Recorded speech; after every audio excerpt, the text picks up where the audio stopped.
Story number 1. Whispers in the Dark. Great Smoky Mountains National Park, Tennessee. I've always found solace in nature, the serene embrace of towering trees and the symphony of wildlife providing a stark contrast to the chaos of everyday life. So when my friends, Tom, Sarah, Lisa, and Jake, proposed an expedition into the heart of the Great Smoky Mountains to explore the infamous abandoned trail known as Shadow Ridge, I couldn't resist. The trail, shrouded in local legend, was said to have been deserted after a series of unexplained disappearances decades ago. Intrigued by the mystery, we decided to embark on a journey that would test our courage and unravel secrets best left buried. The first day of our expedition was filled with excitement and anticipation. Equipped with backpacks, hiking gear, and a sense of adventure, we set out early in the morning, the crisp mountain air invigorating our spirits. The trailhead was nestled deep within the park, a narrow path winding through dense foliage and rugged terrain. As we ventured deeper into the forest, the canopy thickened, casting long shadows that danced with the movement of the sunlight filtering through the leaves. According to the old maps, Tom said, his voice echoing slightly in the quiet woods, Shadow Ridge was once a thriving logging route before it was abruptly abandoned in the late 1970s. Some say the workers never left. Sarah, our group's unofficial historian, nodded thoughtfully. There were reports of strange noises and sightings around that time. It's like the forest itself was against them. Jake, the skeptic of the group, chuckled nervously. Probably just the wind and wildlife. Nothing more. As afternoon turned to evening, we reached a clearing where the remnants of old wooden structures peeked through the underbrush. The abandoned cabins and rusted equipment hinted at the once bustling activity that had ceased abruptly.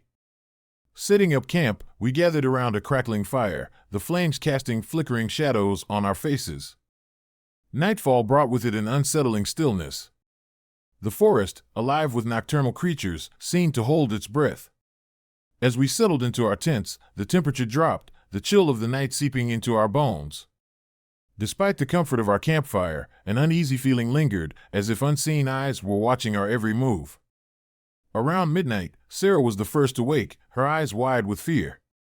"Guys, wake up," she whispered urgently. "I heard something." We groggily emerged from our tents, the darkness enveloping us like a suffocating blanket. The forest was eerily quiet, the usual sounds of crickets and distant owls replaced by an oppressive silence. Tom, ever the brave one, grabbed a flashlight and led the way towards the source of Sarah's distress. As we approached the edge of the clearing, the beam of the flashlight fell upon an old, decrepit sign partially hidden by vines. The faded letters read, "Shadow Ridge Trail, do not enter after dark." A shiver ran down my spine as the significance of the warning settled in. "Maybe we should head back," Lisa suggested, her voice trembling. "This doesn't feel right." But curiosity got the better of us.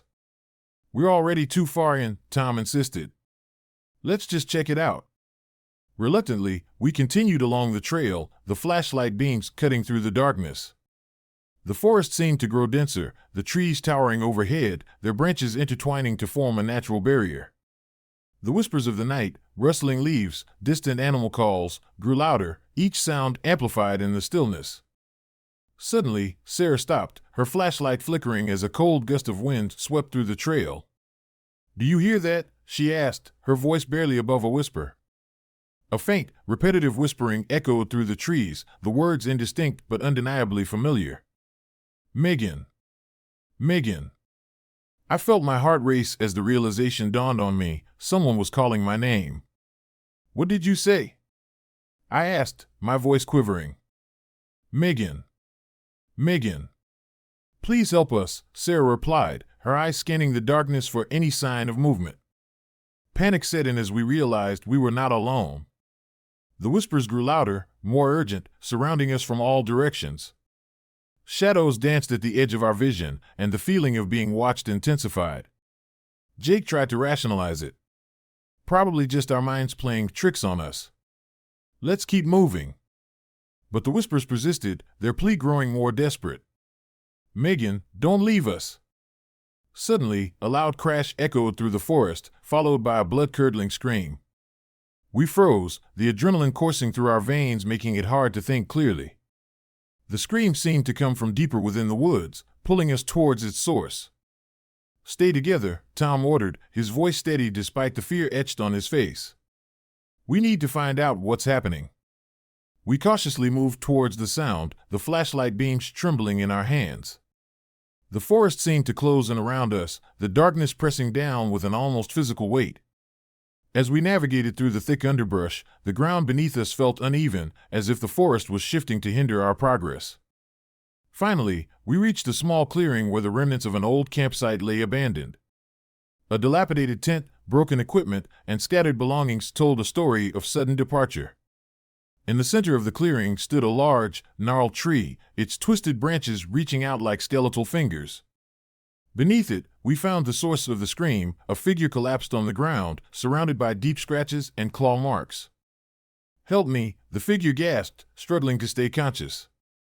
It was Jake, our skeptic, his face pale and eyes wide with terror. I rushed to his side, helping him sit up. "Jake, what happened? Are you okay?" He shook his head weakly, his voice barely audible. "Something's out there. They're trying to get us to leave." Before we could respond, the whispers intensified, filling the air with a chorus of desperate voices. "Don't leave, stay with us." Tom looked around, his expression grim. "We need to get out of here, now." But as we turned to leave, the forest seemed to come alive, the trees shifting and moving to block our path. The whispers morphed into agonized cries, and ghostly apparitions began to materialize around us, faces twisted in pain and sorrow, reaching out with hollow eyes. "Megan, why are you leaving us?" one of the apparitions moaned, its voice echoing through the clearing. I felt an overwhelming sense of dread as I glanced at my friends, their faces etched with fear. "We have to go," I insisted, trying to keep my voice steady. "We're not safe here." But the apparitions closed in, their presence suffocating, their cries growing louder. The ground beneath us trembled, and the air grew thick with despair. Desperate to escape, we sprinted through the forest, the apparitions pursuing us relentlessly, their voices blending into a cacophony of torment. As we ran, the trail seemed to elongate endlessly, the forest around us twisting into an unrecognizable maze. The whispers followed us, their pleas turning into anguished wails that pierced our very souls. My legs burned with exhaustion, but the fear pushing me forward was an adrenaline-fueled drive I couldn't ignore. Finally, just as dawn began to break, we stumbled upon the trailhead, the forest's oppressive grip loosening as we emerged into the first light of day. Gasping for breath, we collapsed onto the ground, the weight of the night's events heavy on our minds. "We made it," Sarah whispered, her voice shaky but relieved. But the sense of relief was short-lived. As we looked back towards the forest, we saw it, an enormous, shadowy face carved into the hillside, its features twisted into a sinister grin. The eyes seemed to follow us, filled with malice and sorrow, a final reminder of the spirits we'd encountered in the heart of Shadow Ridge. In the days that followed, we reported our findings to the park authorities, our story met with skepticism and disbelief. But the footage and audio recordings we had captured spoke for themselves, a haunting testament to the restless spirits of Shadow Ridge. Years later, the memory of that night still lingers, a ghostly echo that haunts my dreams and a reminder of the thin veil that separates the living from the dead. Shadow Ridge remains an enigma, its dark secrets hidden beneath the dense canopy of the Smoky Mountains, waiting for the next curious soul to heed the whispers from the darkness. Sometimes, when the wind rustles through the trees and the shadows lengthen as the sun sets, I can almost hear their cries, silent pleas carried on the breeze, a testament to the souls who lost their way in the black forest of the Smoky Mountains. Story number 2. The Shadow Walker. Grand Canyon, Arizona. I've always been drawn to the unknown, the uncharted paths that promise adventure and the thrill of discovery. As a seasoned hiker and amateur historian, the Grand Canyon has been my playground and my obsession. Its vast expanse, with its intricate web of trails and hidden alcoves, holds countless secrets waiting to be unearthed. But nothing could have prepared me for what I encountered deep within its lesser-known trails, a haunting presence that blurred the lines between reality and the supernatural. My name is Laura Mitchell, and I've spent years exploring every nook and cranny of the Grand Canyon, documenting its geological marvels and uncovering stories of those who ventured here before me. The canyon, with its towering cliffs and winding rivers, has a way of capturing your soul, making you feel both insignificant and integral to its eternal narrative. It was on one of these solitary expeditions that I stumbled upon the trail that would change everything. It was late September, the air crisp and the colors of autumn painting the canyon walls in hues of red and gold. I had been hiking for hours, following an old map I'd found in a forgotten library archive. The map detailed a trail known as Whispering Ridge, a path rumored to lead to a secluded alcove rarely visited by modern hikers. Intrigued by the possibility of discovering something untouched by time, I decided to follow it. The trail was narrow, flanked by sheer drops on either side, the ground uneven and strewn with loose gravel. As I ventured deeper, the sounds of the canyon shifted, from the distant calls of birds to an eerie silence that seemed to swallow every other noise. The further I went, the more I felt a presence watching me, a sensation that prickled the back of my neck and made my skin crawl.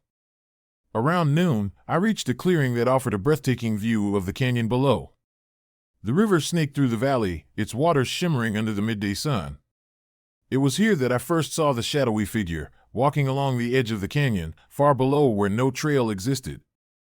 The figure moved with a deliberate pace, each step echoing in the vast emptiness. "Hello?" I called out, my voice sounding small against the grandeur of the landscape. But the figure didn't respond. Instead, it continued its solitary walk, seemingly oblivious to my presence. Driven by a mix of curiosity and unease, I decided to descend to investigate. The descent was treacherous, each step requiring careful navigation to avoid slipping into the abyss. As I approached the edge, the figure seemed to dissolve into the shadows, vanishing without a trace. Confused and slightly unnerved, I turned to head back, only to find that the trail had changed. The path I had followed moments ago was no longer there, replaced by an impassable wall of rocks and debris. Panic began to set in as I realized I was lost. The sun was beginning to dip, casting long shadows that made the canyon seem even more labyrinthine. As night approached, the temperature dropped sharply, and the first stars began to twinkle in the sky. I knew I had to find shelter, but every direction led to dead ends or sheer cliffs. Just as I was about to give up hope, I noticed a faint light flickering in the distance, a soft, steady glow that seemed out of place in the natural wilderness. Gathering my courage, I made my way towards it, the light growing brighter as I approached. To my astonishment, I found an old, abandoned campsite, the remnants of a fire pit and a few scattered belongings telling the story of someone who had once sought refuge here. In the center of the campsite stood a weathered log cabin, its wooden structure battered by years of neglect. The light emanated from a single lamp hanging in the window, casting an inviting yet eerie glow. I hesitated for a moment, debating whether to enter, but the cold and the encroaching darkness left me with little choice. I pushed open the creaky door and stepped inside. The interior was dimly lit, the air thick with the scent of damp wood and mildew. Dust motes danced in the beam of the lamp, and the remnants of a simple meal lay abandoned on the table. As I explored the cabin, I found an old, leather-bound journal resting on a makeshift shelf. Its pages were yellowed and brittle, but the writing was still legible. I flipped through the journal, my eyes scanning the entries of someone who had clearly faced unimaginable horrors. The author, a man named Thomas Bennett, detailed his exploration of Whispering Ridge and his encounters with the shadowy figure I had seen earlier. His words grew increasingly frantic, describing voices that whispered his name and pleas for help that echoed through the night. One entry stood out, its ink smudged and faded. "Don't follow my shadow. It's a trap, a gateway to the darkness that lies beneath. They're waiting for you, ready to pull you into the abyss." A chill ran down my spine as I realized the danger I was in. The shadowy figure was not just a solitary wanderer, but something far more malevolent, a presence that sought to ensnare those who dared to uncover its secrets. Determined to escape, I tried to retrace my steps back to the trail, but the cabin seemed to defy all logic. The windows showed distorted reflections of the canyon, and the door led to a different part of the cabin each time I tried to exit. Frustration and fear gnawed at me as I struggled to find a way out. As midnight approached, the whispers from the journal seemed to resonate with the sounds around me. Soft, ghostly voices began to echo through the cabin, their pleas growing louder and more insistent. "Megan. Megan, don't go." I realized with horror that the voices were not just confined to the journal, but were emanating from the very walls of the cabin. The shadows in the room seemed to twist and contort, forming grotesque shapes that danced just beyond the reach of the lamp's light. Desperate to escape, I grabbed the journal and dashed towards the door, only to find it locked from the outside.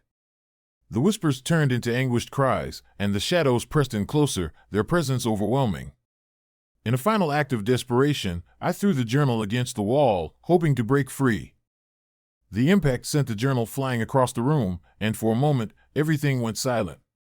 The shadows recoiled, and the oppressive darkness lifted, revealing a hidden passage beneath the cabin. Without hesitation, I dove into the passage, the air thick with the scent of earth and decay. The passage led to a narrow tunnel that descended deep into the canyon, the sounds of the outside world fading as I moved further away from the cabin. The tunnel was claustrophobic, the walls slick with moisture and the ground uneven beneath my feet. As I navigated the maze-like corridors, the whispers followed me, their voices now a haunting reminder of the dangers that lurked within Whispering Ridge. After what felt like hours, I emerged from the tunnel into a hidden alcove, the first light of dawn breaking over the canyon in the distance. Exhausted and disoriented, I collapsed onto the rocky ground, the events of the night replaying in my mind like a nightmare. As I lay there, catching my breath, I looked back towards the cabin, now hidden within the shadows of the canyon. A sense of closure washed over me, knowing that I had survived the ordeal and uncovered the truth behind the shadowy figure and the restless spirits of Whispering Ridge. In the days that followed, I shared my story with fellow hikers and park rangers, cautioning them about the dangers of venturing too deep into the unknown trails of the Grand Canyon. The journal I had found was returned to the park's archive, its warning serving as a testament to the unseen forces that protect the canyon's deepest secrets. Years later, the memory of that night remains vivid, a chilling reminder of the thin veil that separates the living from the dead and the eternal watch of the spirits that guard the Grand Canyon's most secluded paths. Whispering Ridge continues to lure the curious and the brave, its trails a maze of mystery and danger, waiting for the next adventurer to heed its silent calls. And sometimes, when the wind rustles through the canyon and the shadows lengthen with the setting sun, I can still hear the faint whispers of those lost souls, their voices echoing through the ages, a haunting reminder to never follow the shadows into the depths where darkness reigns eternal. Story number 3. Crater Lake Creatures Beneath the Surface. Crater Lake, Oregon. I've always been fascinated by legends, those whispered stories that linger in the shadows of our collective memory, refusing to fade with time. Growing up in a small town near Crater Lake, Oregon, I heard countless tales about the lake's mysterious depths. Some spoke of lost treasures, others of spirits wandering the waters, but the most chilling was the story of the shadow beneath, a colossal, unseen entity said to watch from the abyss, waiting for unsuspecting souls to cross its path. My name is Emily Parker, and I'm a marine biologist with a penchant for unraveling the secrets of the deep. When my old college friend, Mark, invited me to join his expedition team to study the unique ecosystem of Crater Lake, I couldn't resist. Mark had always been passionate about the lake, and his latest project promised groundbreaking discoveries. Little did I know, we were about to encounter something far more sinister than any scientific anomaly. Our team consisted of 5 members: Mark, the enthusiastic leader with a knack for adventure; Lisa, our skilled navigator and canoe expert; Tom, the seasoned diver with a fearless spirit; Sarah, the diligent researcher responsible for data collection; and me, Emily, tasked with studying the lake's lesser-known species.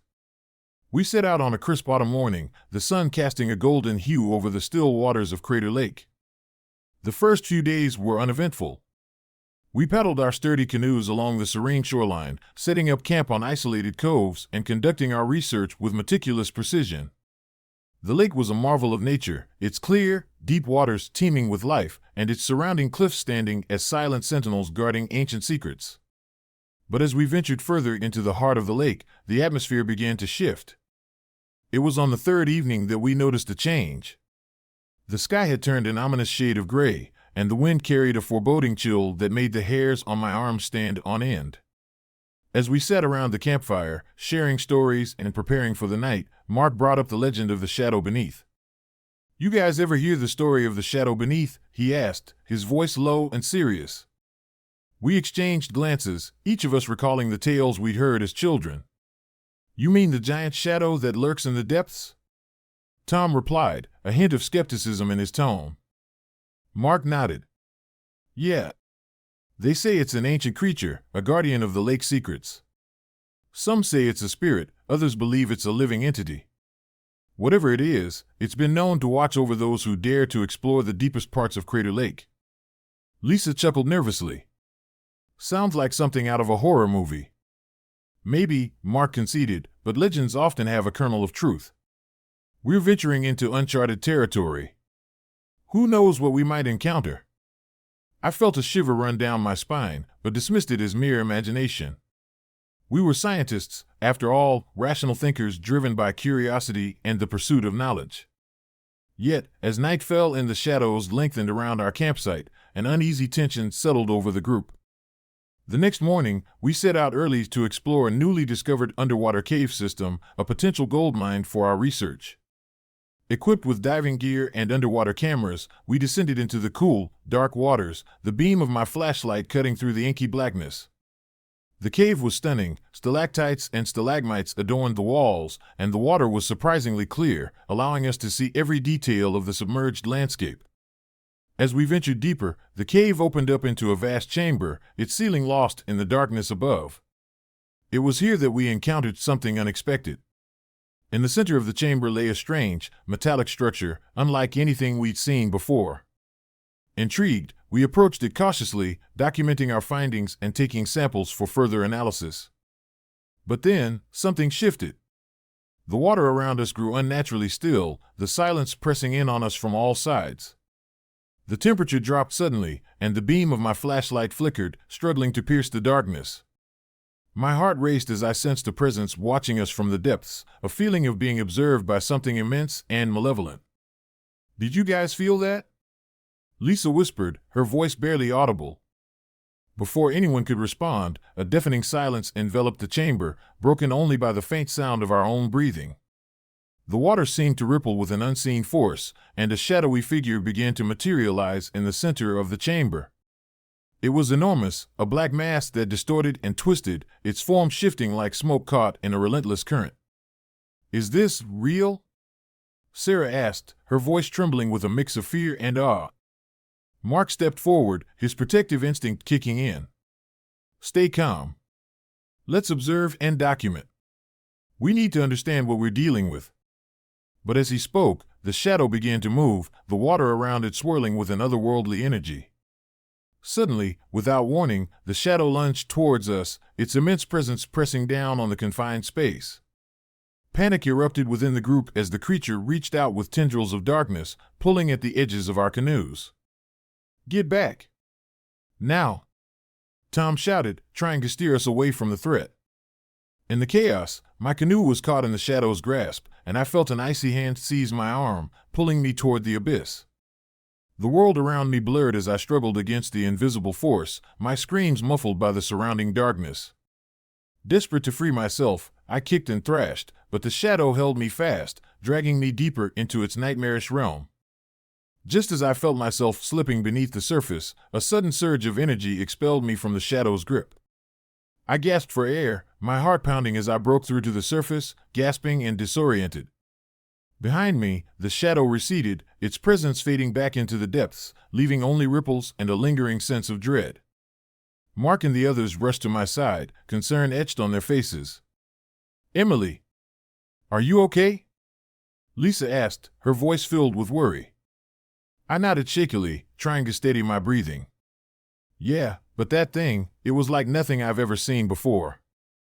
We quickly regrouped, the adrenaline of the encounter fueling our determination to leave the cave and return to the safety of our boats. As we paddled back to the surface, the lake returned to its serene state, the water calm and undisturbed.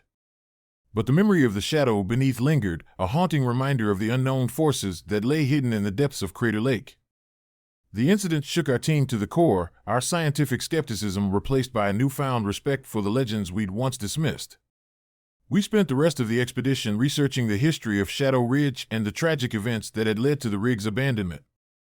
The journal entries of lost explorers, tales of unexplained phenomena, and ancient Native American legends all pointed to the existence of something beyond our understanding, a guardian spirit or a living entity that protected the lake's secrets with an iron grip. One evening, as we sat around the campfire reflecting on our experiences, Mark shared a discovery he'd made while sifting through old records. There was an explorer named Henry Blackwood who disappeared on this trail back in 1923. His last entry mentioned strange voices and a feeling of being watched. He wrote, "Don't follow the shadow. It's not what it seems." It's almost like he knew what we were about to encounter. The weight of his words settled over us, the connection between past and present undeniable. We realized that Henry Blackwood's warning was a dire prophecy, a message meant to protect those who dared to uncover the lake's deepest mysteries. Determined to honor Blackwood's memory and put an end to the haunting presence, we devised a plan to communicate with the shadow beneath. Using the data we'd collected and the recordings of the creature's sounds, we constructed a makeshift communication device, hoping to bridge the gap between our world and the other. One moonlit night, we returned to the underwater cave, the atmosphere thick with anticipation and fear. We activated the device, sending out a series of frequencies designed to elicit a response. The water around us shimmered as the device hummed to life, the waves reflecting the soft glow of our lamps. "Shadow beneath," I began, my voice steady despite the pounding of my heart. "We come in peace. We seek to understand and honor your presence. Please, let us coexist."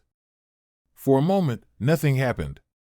Then, the water around us began to ripple, and the shadow reappeared, its form more defined yet still menacing. It circled our canoes, its movements slow and deliberate, as if contemplating our plea. "We don't mean to intrude," Tom added, his voice filled with sincerity. "We respect this lake and its mysteries. We want to help, not harm." The shadow paused, its form wavering like smoke caught in a gentle breeze. Suddenly, it reached out towards us, not with aggression, but with a silent plea for understanding. The water around us shimmered with a soft, ethereal light, and the oppressive darkness began to lift, replaced by a sense of calm and tranquility. "We accept your respect," the shadow seemed to convey, its presence less threatening and more like a guardian acknowledging our intentions. "Honor our stories. Protect the lake." With that, the shadow dissolved into the depths, the water returning to its serene state as if the encounter had never occurred. We stood there in stunned silence, the weight of our experience settling over us like a gentle wave. In the days that followed, our team documented our encounter, the recordings and data providing undeniable evidence of the shadow beneath's existence. We shared our findings with the scientific community, urging caution and respect for the lake's mysteries. The legend of the shadow beneath was no longer just a tale whispered among locals, it was a reality we had faced and understood, a testament to the lake's enduring power and the spirits that guarded its depths. Years later, I still visit Crater Lake, each visit a reminder of that fateful expedition and the lessons we learned about respect, humility, and the unknown forces that shape our world. The lake remains a place of beauty and mystery, its waters hiding secrets that few dare to uncover. But for those who approach with reverence and an open heart, the whispers of the past offer a guiding light, ensuring that the legends of Crater Lake live on, watched over by the silent guardian beneath the surface.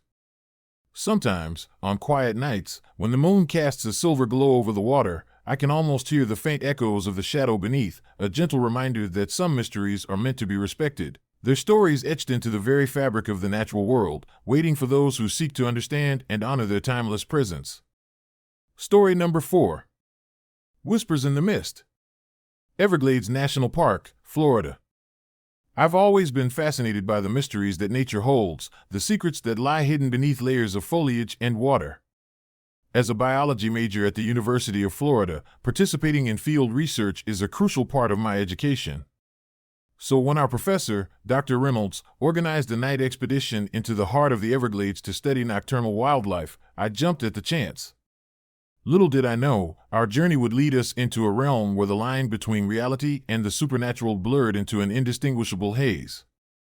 My name is Emily Turner, and I was part of a team of 5 students selected for this special project. Our group included Jake, a spirited herpetologist with an infectious enthusiasm for all things reptilian, Mia, a quiet yet sharp-minded ornithologist, Liam, our tech-savvy equipment specialist, and Sophie, a determined ecologist with a knack for navigating the toughest terrains. Together, we were eager to uncover the nocturnal behaviors of the Everglades' diverse species. We set out at dusk, the sky painted with hues of orange and pink as the sun began its descent. Dr. Reynolds briefed us on our objectives: to document the movements of elusive nocturnal animals, collect data on their interactions, and observe the impact of the thickening night on their behaviors. Equipped with headlamps, cameras, recording devices, and protective gear, we boarded our sturdy boats and ventured into the sprawling wetlands. The Everglades, with its vast expanse of water and marshland, transformed as night fell. The daylight brilliance gave way to a shadowy, mysterious landscape, illuminated only by the soft glow of our lanterns and the occasional flashlight beam slicing through the darkness. The air was thick with humidity, the chorus of crickets and the distant calls of owls creating a symphony of nocturnal life. As we paddled deeper into the marshes, the dense canopy of cypress trees overhead cast long, eerie shadows on the water's surface. The mist began to rise, swirling around our boats like ghostly apparitions, adding an otherworldly quality to the already surreal environment. It was in this thickening fog that the first signs of something unusual began to emerge. Around midnight, Mia noticed something strange on her camera's night vision. "Guys, look at this," she called out, her voice wavering slightly. On the screen, a series of faint, indistinct shapes seemed to move with a purpose, darting through the mist in a synchronized manner. Jake leaned in, squinting at the footage. "That's not any animal I recognize. It almost looks like people." Before we could react, a chilling laugh echoed through the marsh, reverberating off the water and trees. It was a high-pitched, mocking sound that sent shivers down our spines. Sophie grabbed my arm, her eyes wide with fear. "Did you guys hear that?" "Yes," I replied, trying to keep my voice steady. It sounded like laughter, but unnatural. We huddled closer, the tension among us palpable. The laughter grew louder, more insistent, seemingly coming from all directions. Jake pointed his flashlight towards the source of the sound, but all he could see was the dense fog and the dark, still water. "We need to stay calm," Dr. Reynolds advised over the radio. "Remember your training and keep your focus on the data collection." But the laughter didn't stop. Instead, it began to whisper our names, soft and sinister, as if the mist itself was mocking us. Emily. Jake. Mia. Liam. Sophie.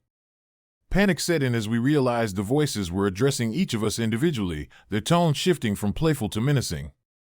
The air grew colder, the mist thicker, and the darkness seemed to press in on us from all sides. Suddenly, our boats jolted violently, as if something unseen had struck them from below. "Everyone, hold on!" I shouted, struggling to maintain control of my canoe. The boats rocked back and forth, the water churning with an invisible force. We tried to steady ourselves, but the eerie presence seemed to manipulate the very environment around us, making it impossible to find our footing. In the midst of the chaos, Liam screamed, his voice lost in the cacophony of whispers and laughter. I turned to see him being pulled towards the water's edge, his body contorted as if an invisible hand was dragging him down into the depths. Before I could reach him, he vanished, swallowed by the black water below. "Holy shit!" Sophie yelled, her face pale with terror. "Liam's gone." Jake frantically searched the water, but there was no sign of him. "He's not coming back," he muttered, his voice cracking. Desperate to escape, we tried to paddle away, but the mist seemed to guide us back to the same spot, the laughter now transforming into screams of anguish and despair. The shadows in the fog took shape, forming tall, gaunt figures with hollow eyes and twisted smiles, standing just beneath the surface of the water. They moved with an unnatural grace, their presence both captivating and horrifying. "Megan! Megan! Don't go," one of the figures whispered, its voice echoing through the fog. I felt a deep sense of dread, the realization that we were being watched and tormented by something beyond our understanding. The voices grew louder, more insistent, their pleas turning into screams that resonated in my very soul. The water churned around us, the mist now a thick blanket that seemed to suffocate our attempts to breathe. "We have to get out of here," I urged, my voice barely audible over the cacophony. "We need to leave now." But the mist closed in, the path back obscured by the thickening fog and the relentless laughter that filled the air. The shadowy figures continued to surround us, their hollow eyes fixed on our every move, their twisted smiles never fading. It felt as though the very essence of the Everglades had come alive, a malevolent force determined to trap us in its watery embrace. In a final, desperate attempt, Jake rallied the remaining crew. "We need to stay together and keep paddling. Don't let them separate us." But the spirits were relentless, their presence overwhelming our senses and eroding our resolve. One by one, the team succumbed to the darkness, their bodies pulled under by unseen forces, their screams echoing through the mist as they vanished into the depths. Only Sophie and I remained, our strength fading as the night wore on. As dawn approached, the mist began to lift, the first rays of sunlight piercing through the fog and illuminating the serene beauty of the Everglades once more. Exhausted and broken, we found ourselves alone in the center of the marsh, the boats floating lifelessly around us. The laughter had ceased, replaced by a haunting silence that spoke of the horrors we had endured. Sophie looked at me, her eyes filled with a mixture of fear and sorrow. "Emily, what happened out there? Were they real?" I shook my head, the memories of the night's events still vivid in my mind. "I don't know, but we need to get back and tell someone what we experienced. This place, it's not just a wilderness. It's something else." We made our way back to the trailhead, the remnants of our expedition scattered around us as silent witnesses to the night's terror. As we emerged from the Everglades, the daylight seemed like a distant memory, the horrors of the night still clinging to us like a dark shroud. Our boats glided smoothly across the calm water, the mist now a faint memory fading with the morning sun. Back at the university, our story quickly became the subject of much debate and speculation. Some dismissed it as a collective hallucination brought on by stress and isolation, while others believed we had encountered something supernatural, a dark force that guarded the Everglades' deepest secrets. Dr. Reynolds insisted that we document our findings and investigate further, determined to uncover the truth behind the legends of the Everglades. Months passed, and our experience haunted us in ways we couldn't fully comprehend. The loss of Liam weighed heavily on us, a constant reminder of the thin line between reality and the unknown. I found myself drawn back to the Everglades, yearning to understand the forces that had ensnared us in their watery grip. One evening, as I sat in my dorm room poring over old journals and research papers, I came across an entry that changed everything. It was a letter written by Henry Blackwood, an explorer who had ventured into the Everglades in the early 20th century. His writing spoke of encountering shadowy figures and hearing voices that called out to him, urging him to stay and never leave. The final lines mirrored our own experience: "Do not follow the shadows. They are not of this world, and they will claim your soul if you dare to linger." The connection was undeniable.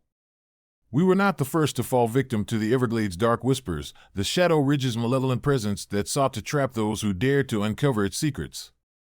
Determined to find closure, I reached out to the remaining members of our expedition, Lisa, Jake, and Emily, to share my discovery and plan our next steps.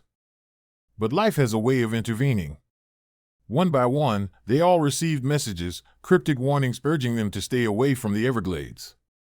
Lisa disappeared without a trace, leaving behind only her journal filled with frantic entries about unseen forces and relentless whispers.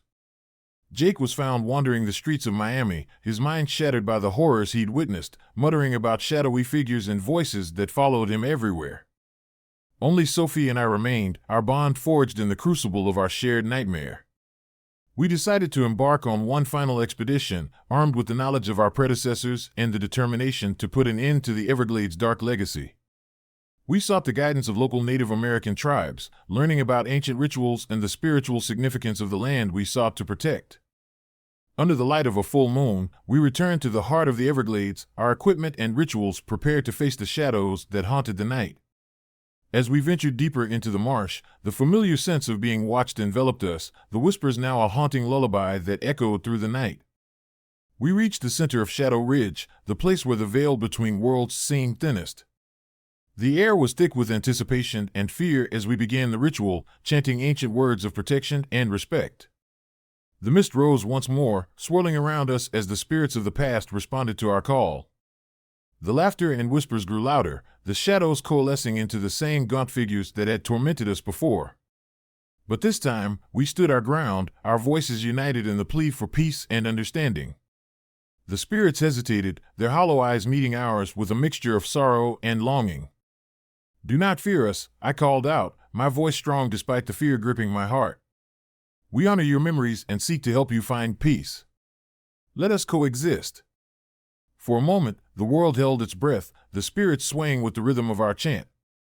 The mist began to lift, the oppressive darkness fading as the spirits dissolved into the night, their presence now a peaceful whisper carried by the wind. As dawn broke over the Everglades, the mist cleared, revealing a serene and untouched landscape. The shadows of the past had been laid to rest, the spirits finding the closure they had long sought. We stood there in silence, the weight of our experience lifting, replaced by a profound sense of accomplishment and peace. The Everglades, with all its beauty and mystery, remained a place of wonder and caution. Our expedition had uncovered the truth behind the legends, the shadows that guarded its deepest secrets, now a testament to the enduring power of respect and empathy.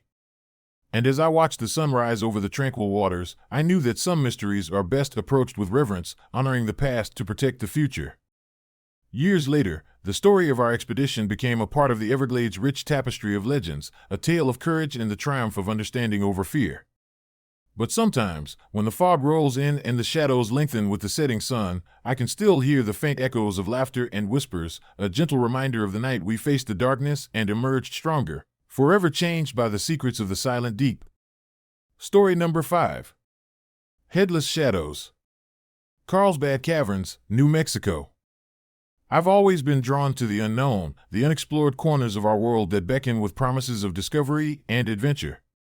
As a geology student at the University of New Mexico, opportunities to explore such places are few and far between, making each expedition a cherished experience. But nothing could have prepared me for what we encountered deep within Carlsbad Caverns, a place where the line between reality and nightmare blurred into a terrifying illusion. My name is Laura Mitchell, and I was part of a 5-member team assembled by Dr. Samuel Harris, our professor and mentor. Our mission was to explore an uncharted branch of Carlsbad Caverns, rumored to contain geological formations and possibly undiscovered species of subterranean life. Equipped with helmets, headlamps, cameras, and a healthy dose of skepticism, we embarked on what promised to be a groundbreaking expedition. The journey began early one crisp autumn morning. We boarded our sturdy shuttle, a vehicle equipped to navigate the rugged terrain surrounding the caverns.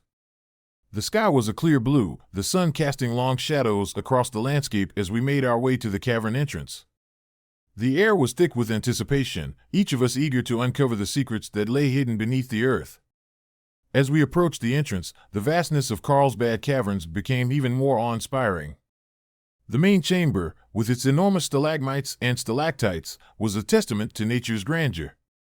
But our focus was on the lesser-known branches, the veins of the cavern that had remained untouched by previous explorations. Dr. Harris led the way, his voice steady and authoritative as he outlined our objectives.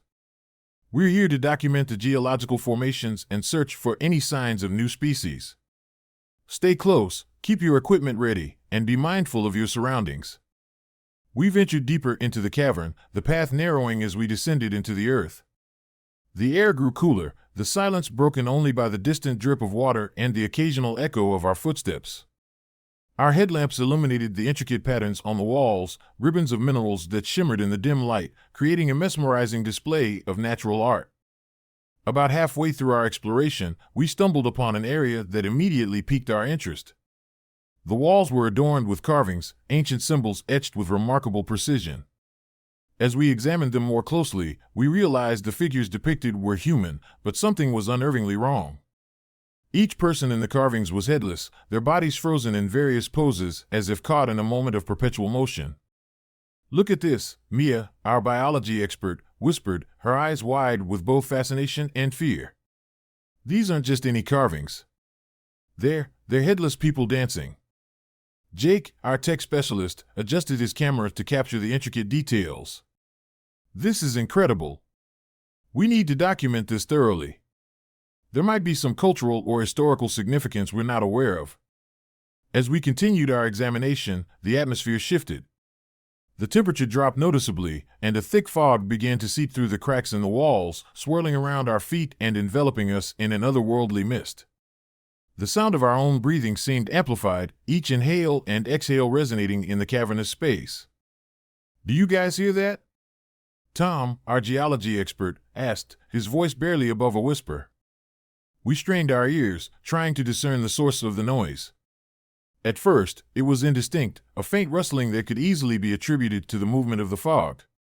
But gradually, the sound became clearer, resembling the soft, eerie laughter of children echoing through the darkness. "We need to stay calm," Dr. Harris instructed, sensing our growing unease. It could be an acoustic phenomenon, but we should remain vigilant. We pressed on, the carvings leading us deeper into the cavern. The fog thickened, obscuring our vision and making each step feel like a descent into an unknown abyss. The laughter persisted, now joined by the faint sound of footsteps, deliberate and rhythmic, as if someone was walking right beside us. Is anyone else hearing this? Sarah, our equipment specialist, asked, her voice trembling. I can't tell if it's just the acoustics or something else. Before anyone could respond, the laughter abruptly stopped, replaced by an oppressive silence that hung heavily in the air. The only sound was the steady drip of water from the ceiling, punctuated by the occasional distant rumble of shifting earth. We exchanged uneasy glances, the tension among us palpable.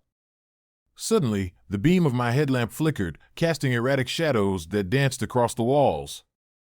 My heart pounded in my chest as I watched my shadow detach itself from my body, lingering independently in the dim light. I turned to see my teammates doing the same, our shadows moving on their own, separate from our physical forms. What's happening? Jake exclaimed, his eyes darting around in confusion. Before we could make sense of it, a figure emerged from the fog, a tall, slender man clad in antiquated explorer gear. His face was obscured by darkness, but his presence was undeniably human. He extended a hand towards me, his movements slow and deliberate. Help us, he whispered, his voice echoing through the cavern like a distant memory. Don't let us remain forgotten. I reached out instinctively, but as my hand touched his, the figure dissolved into the mist, leaving behind a chilling emptiness. The temperature plummeted further, and the laughter returned, now joined by a chorus of voices calling out our names. Megan, Jake, Tom, Sarah, Emily. Fear gripped me as I turned to see our shadows contorting grotesquely, their heads missing as depicted in the ancient carvings. The realization hit me like a tidal wave. We were being cursed, our very essences stripped away, leaving only hollow shells of our former selves. We need to get out of here, Dr. Harris urged, his voice firm despite the terror evident in his eyes. Now. But the path back seemed to disappear, the carvings now pulsating with an otherworldly energy that blocked our way. The fog thickened, the cavern transforming into a labyrinth of darkness and despair. The laughter and whispers intensified, surrounding us on all sides, pushing us towards the depths of the cavern. Desperate to escape, we stumbled through the maze, the shadows of our headless selves lingering behind us, a constant reminder of the curse that threatened to claim us. Each turn led us deeper into the heart of the cavern, the oppressive atmosphere suffocating our attempts to breathe and think clearly. In the midst of our frantic search for an exit, Sarah let out a blood-curdling scream. We turned to see her being dragged into the darkness by unseen hands, her body twisting and contorting as if trying to break free from the malevolent force that sought to consume her. I reached out, but my hand passed through the shadowy tendrils, my efforts futile. Sarah! I yelled, my voice breaking with desperation. Hold on. We're here. But her screams echoed through the cavern, a haunting plea that only intensified our fear. The shadows closed in around us, their presence overwhelming, their hollow eyes fixed on us with an insatiable hunger. It felt as though the very essence of the cavern was alive, a malevolent entity feeding off our fear and despair. In a final, desperate attempt, Dr. Harris called out, his voice steady despite the chaos. We need to break the curse. Follow the carvings, honor the spirits, and we might find a way out. With renewed determination, we followed the ancient symbols etched into the walls, each step a plea for mercy and salvation. The laughter and whispers began to fade, replaced by a solemn silence that signaled the end of our torment.